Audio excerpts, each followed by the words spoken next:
Greetings from Tokyo, my dear friends. This is Daisuke, and I very much hope that this video finds you well and in very good spirits wherever you are in the world. Continuing on through our journey and discussion of the recent releases made by the Criterion Collection during this year of 2020. Today, it is my great pleasure to share with you some thoughts and comments that I have with regard to the recent release on Spy Number 1039. This is the film from 1979. The filmmakers are Chris Hegedus and D. Pennebaker. The name of the film is Town Bloody Hall.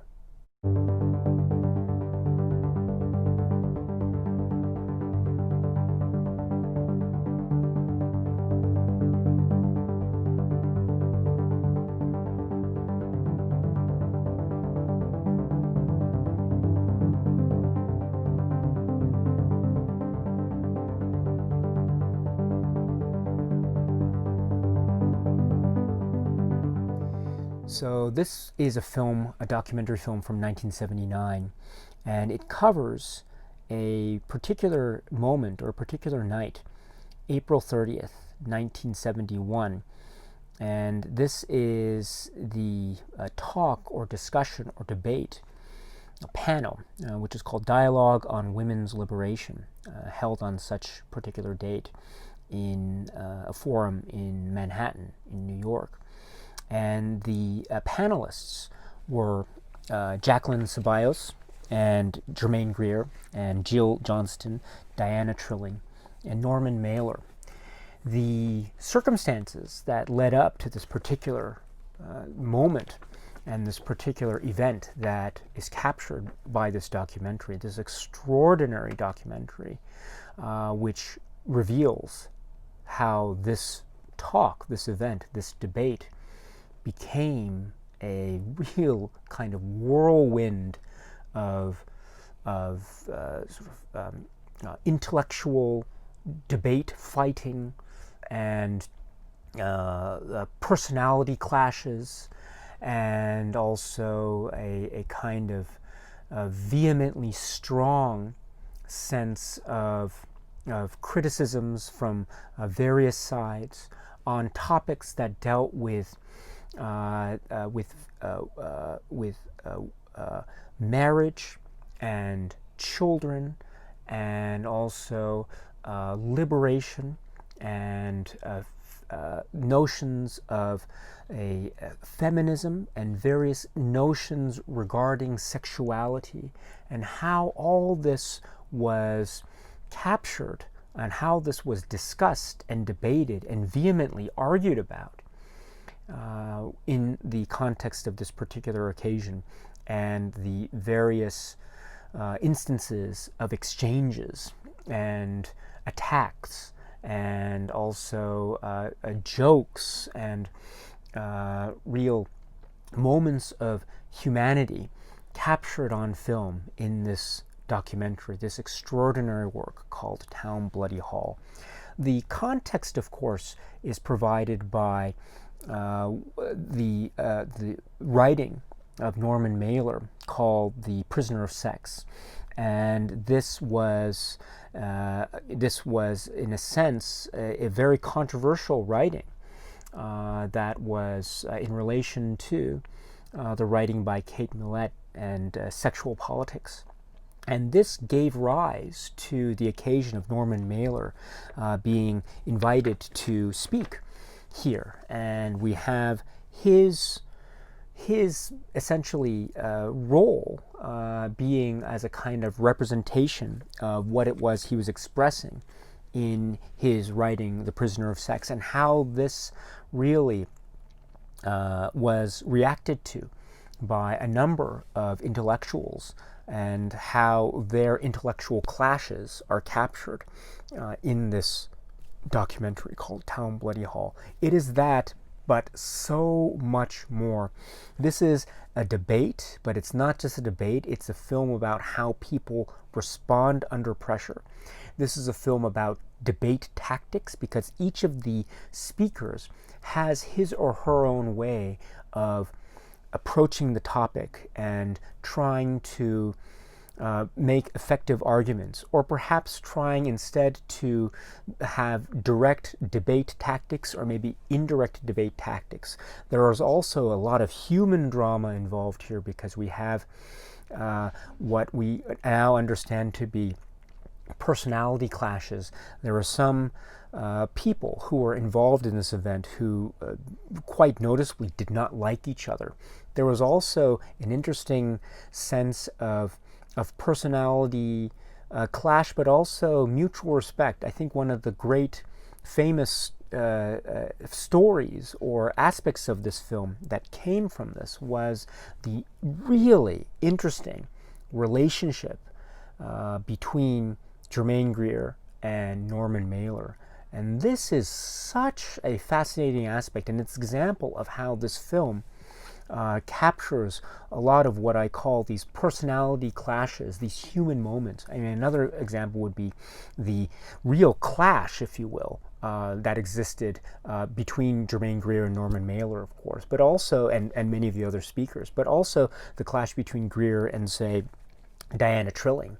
And so that also comes to the fore, I think, very vividly. And these are, as I say, examples of this intellectual kind of, what's the phrase, an intellectual a debate, a fighting style, pugilism, and it is an almost no-holds-barred type of thing to behold, with a crowd that is very active, very loud, very boisterous, and it adds to the tension and environment and excitement of the atmosphere. And so there is so much at stake, and it is played through with a camera that seems to be able to capture absolutely everything. What a fascinating historical document this is, and it is all captured by the great cinematic artistry that was created in this film by Chris Hegedus and D. Pennebaker.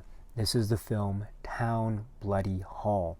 Now, the Criterion Collection release that we have here is the new Blu-ray, and this is based off what purported to be a new 4K digital transfer, and it is 85 minutes. And this is, I think, a very great presentation from Criterion. And among its supplements, we have an older commentary track. This is from 2004. This is with Chris Hegedus and Germaine Greer. However, even though it's an older commentary track, it has lost none of its potency and relevance. And it is such a great pleasure to hear, for example, Germaine Greer's comments about her feelings about particular moments in the film. There are moments where, for instance, you could really hear almost the seething nature of her words as she's talking, whenever she's talking about Diana Trilling, for instance, because as we know, they did not get along very much at all, in fact. And also she's giving insight into what she perceives to be some of the strengths and some of the weaknesses of the debating styles and the speaking styles of the various participants, Jill Johnston and Norman Mailer as examples. So there's that. And then we have also Chris Hegedus giving her comments and insights into her sort of influence into the final documentary and how it turned out, because her voice, of course, and her input was so crucial in creating what ended up becoming this great document called Town Bloody Hall. So this is the audio commentary from 2004. Once again, sometimes we get Criterion releases that have commentary tracks, sometimes they don't. But in this case, we have one. It's an older commentary track, but it's still fantastic. So I'm very glad that this is included with this. But that's not all, because then we get a supplement, which is an interview with Chris Hegedus. This is from 2020. This is approximately 25 minutes. This is great because it serves, I think, a number of functions. First, it shows us a brief overview and background into Chris Hegedus's career and her background and how she ended up becoming the filmmaker that was involved with Town Bloody Hall. So it's, in one sense, a really great primer into her professional career leading up to this moment. And then she talks about working with D.A. Pennebaker and working with the material and trying to fashion what ended up becoming Town Bloody Hall, and to try to get all the perspectives and things of that nature. So this is a very valuable and insightful interview with the artist, the great artist, Chris Hegedus. So this is the 2020 interview with her, about 25 minutes. But that's not all, because then we have, from 2004, we have a reunion, which is a talk that is a reunion of the participants of the original event. So we have the reunion in 2004 of Jacqueline Ceballos and Jill Johnston and Germaine Greer, and we hear their comments and we see them speaking in front of a live audience and hearing their recollections of the film and how the film affected them post-event, and what the film means to them, each of them respectively, now in this moment of 2004, so a number of years after the fact. So it's really fascinating to hear their perspectives and to hear their thoughts. Again, they're talking about how they felt at the time, and they're talking about how they feel about the film now and how it has affected them, and such. And they speak, of course, of people who are not present. Of course, they make a lot of references to Norman Mailer and to D.A. Pennebaker, and Chris Hegedus, and of course Chris Hegedus and D.A. Pennebaker are also there at this event. So it's a really great little event that is captured. So this is approximately 22 minutes. So this is the reunion from 2004.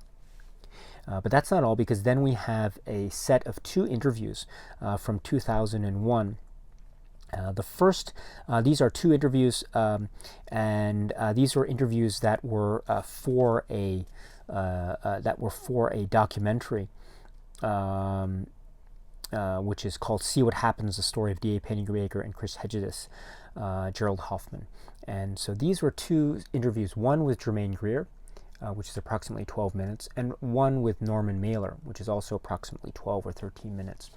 So Germaine Greer gives us her really insightful comments on the nature of the debate, her interactions and relationships with the people that were participating, including Norman Mailer. She talks about what she perceived to be the intellectual worth or non-worth, depending on how you look at it, of Norman Mailer's arguments, and how Norman Mailer seemed to be, from her viewpoint anyway, seemed to be somewhat ill-equipped and perhaps not quite realizing the stakes that were at play with respect to this particular event. And I think in some respects in the Norman Mailer interview, he to a certain degree concedes this point, and he doesn't realize, or he acknowledges how perhaps at the time he didn't quite realize the nature of the event itself, which might explain how his comments, at least perceived from people like Germaine Greer, might have seemed to be somewhat, in her words, solipsistic. And so that is this is a really nice juxtaposition of interviews. Norman Mailer's interview, by the way, also goes into some great comments about his own filmmaking career and his own concerns about that. And so it really goes into a sense that is hinted at in terms of the importance of what might be termed performative theater in intellectual debates. And that's not to try to debase the notion of intellectual debates, but on the contrary, there is a concept of debate tactics that is performative theater. And I think a lot of this has to do, that a lot of this is shown in the event that we see in Town Bloody Hall. And so I really love this and other aspects that are revealed in this set of 2 interviews. Again, one with Germaine Greer and another with Norman Mailer. So this is really great. And then we have what I think is really interesting, an episode from December 1971 of the Dick Cavett Show. And we have three guests, Gore Vidal and Janet Flanner and Norman Mailer. And so when we have each of the guests appear on the Dick Cavett Show episode that we have a normal kind of friendly repartee between talk show host and guest, and that continues on through the second guest. And then the third guest is Norman Mailer. And when Norman Mailer appears, that is when the fireworks just go off, just begin, and we have what is really an extraordinary example of combative, quite hostile goings-on among guests on television like this. And we get another example of, right, the word that I tried to use before is intellectual pugilism. This idea of a kind of fight, intellectual fight, or sparring, or boxing, if you will. And Norman Mailer is also a kind of a verbal pugilist, and he and Gore Vidal in particular just really go at it. And it's amazing to see his comments that are oftentimes very venomous. We see the hostile reactions from the audience. We see Dick Cavett just trying his best to keep it together in that very charming way that I think made him such a great host, and the like. And so this is, I think, a great extension or great supplement, indeed, the namesake of this section, the supplement. But it is a great supplement to Town Bloody Hall itself, because we really see something of a kind of aftermath of the sort of controversy that was really aroused by Norman Mailer's The Prisoner of Sex, and how certain other intellectuals, such as Gore Vidal, responded to that, and how that response really provoked a reaction, a counter-reaction from Norman Mailer, or an example of which you see in the Dick Cavett Show appearance. So this is all, I think, to see that this is just this moment in time and what was in the air is very vividly portrayed